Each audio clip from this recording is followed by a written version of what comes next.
want to mitigate for subtlety. There's implicit assumptions. What are those implicit assumptions? Right now, I'm putting some slides together for a biblical interpretation course, and there is an implicit assumption. I wonder if I have those slides nearby. There's an implicit assumption that there is some kind of systematic theology, like some kind of mythological, magical, systematic theology up in heaven somewhere that's already been all sorted out, and that somehow that was in the minds of the apostles when they were writing. And they were writing in service to this mythological, magical, systematic theology, and then they gave us this jumbled mess that's called the Bible that nobody can figure out, nobody can interpret, and it creates, hundreds of thousands of denominations because nobody can agree on everything. But it is our job as humans to try to use that jumbled mess of the Bible that God gave us and then reassemble the mythological systematic theology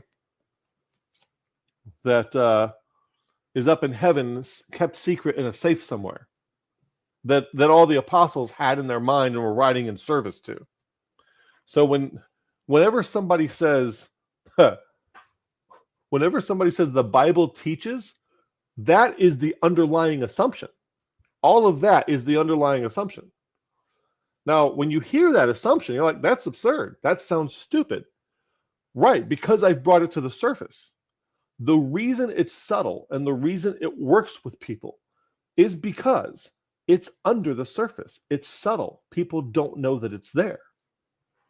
So underlying implicit assumptions, language connotations, looking for words with connotations that subtly guide emotional reactions or moral judgments. These might not be overtly emotional or loaded terms, but can carry implicit judgments or associations.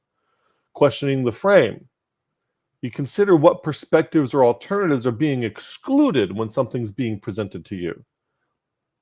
And we could give all kinds of examples of all of these. Like when Calvinism is railing against, Bethel and whatever else they rail against, that they're not telling you all of the other options that are out there. They're just like, well, the only way to avoid, the error of Bethel is to come to us. What's being left out? Identify patterns over time. Subtle manipulation may not be evident in a single statement or action, but becomes apparent through consistent patterns in language, topic selection, or portrayal of issues over time. So if you're watching for sermon series, you can piece together that, this guy has a 5-year plan to turn this church into a Calvinist church. You can put that together over time. Number 5, checking for consistency. Looking for inconsistencies in the words and actions and performative contradictions as well. Number 6, analyze the context. What's the context of this?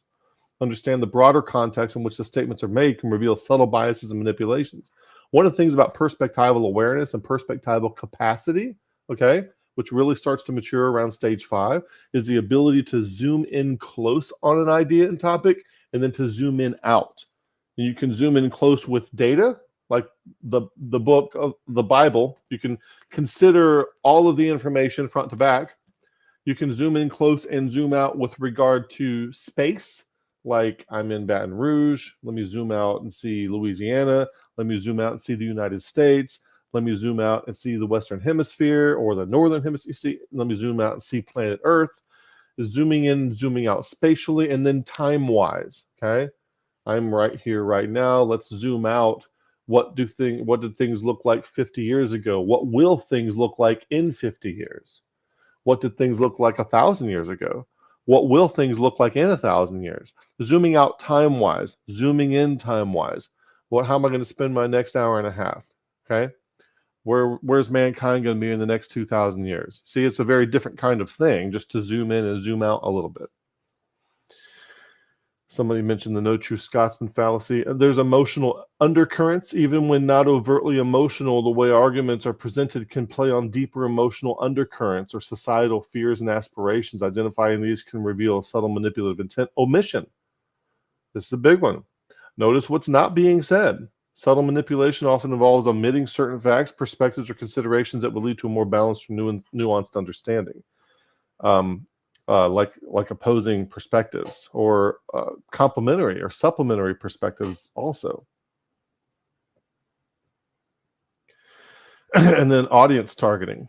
Consider how the framing might be tailored to appeal to specific fears, values, or biases of the intended audience, manipulating their perceptions or reactions in a way that seems natural or self-evident. When we watch all of these guys who are targeting these non-Calvinist churches and trying to turn them into Calvinist churches, okay? Notice that they're looking for a very particular thing. They're actually looking for the same kind of thing that the Mormons and the Jehovah's Witnesses are looking for. The Mormons and Jehovah's Witnesses have identified Southern Baptists as like the easiest group of people who are already religious that can be targeted for conversion to their, religious group. And why is that? Okay, what is the weakness that's there? You notice how the history of the reformers, according to them, they were reforming the Catholic Church. Well, why'd they stop doing that? See, the Catholic Church is still here. Why aren't they infiltrating Catholic churches? Okay. Then what they're doing is they have a very specific audience they're targeting. If there's an audience that says, oh, we don't believe in works salvation, oh, I can use that phrase and I can twist that, and then I can do equivocation and bait and switch and then swap out the works for faith. And actually, when they both use the same phrase, we don't believe in works salvation.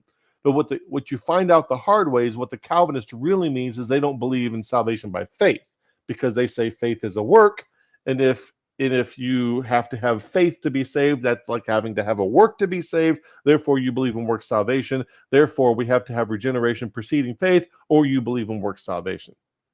That kind of thing. Well, Southern Baptists who don't know their Bible and don't have a high threshold of epistemic proof requirements, they can be manipulated like that. Okay. And other people have institutional, like the independent Baptists, it's real hard to manipulate them like that because they know their Bible a lot better. The Catholics, it's harder to reform and manipulate them because they have institutional guardrails in place. Okay. And Southern Baptists we just let them in. Well, we're all part of the same crew. The fox is into the hen house. And then also seeking multiple perspectives. Exposing yourself to a variety of viewpoints can also be very helpful in mitigating the subtlety of all the stuff that goes on.